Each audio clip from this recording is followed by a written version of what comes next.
ದರೋಡೆ ಗ್ಯಾಂಗು ಮತ್ತು ಪೊಲೀಸರ ನಡುವೆ ಘರ್ಷಣೆಯಾಗಿರುವಂತಹ ಘಟನೆ ನಡೆದಿದೆ. ಪೊಲೀಸರ ಮೇಲೆ ಮಚ್ಚಿನಿಂದ ಗ್ಯಾಂಗ್ ಒಂದು ದಾಳಿ ಮಾಡಲಿಕ್ಕೆ ಮುಂದಾಗಿರುವಂಥದ್ದು.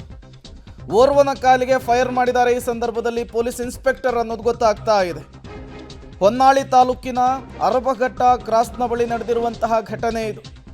4 ಬಂಧನ ಆಗಿದೆ. ಈ ವಿಚಾರಕ್ಕೆ ಸಂಬಂಧಪಟ್ಟಂತೆ ಇನ್ನೂ 4 ಖದೀಮರು ಎಸ್ಕೇಪ್ ಆಗಿದ್ದಾರೆ ಅನ್ನೋದು ಗೊತ್ತಾಗ್ತಾ ಇದೆ.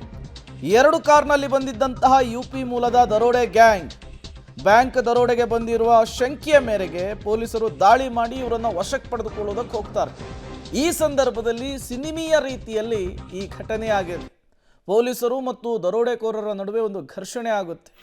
ಈ ಸಂದರ್ಭದಲ್ಲಿ ದರೋಡೆ ಗ್ಯಾಂಗನ್ನು ಅರೆಸ್ಟ್ ಮಾಡುವಂತಹ ನಿಟ್ಟಿನಲ್ಲಿ, ಅವರನ್ನು ಹೆಡೆಮುರಿ ಕಟ್ಟುವಂತಹ ನಿಟ್ಟಿನಲ್ಲಿ ಪೊಲೀಸರ ಗನ್ ಕೂಡ ಸದ್ದು ಮಾಡಿರುವಂಥದ್ದು.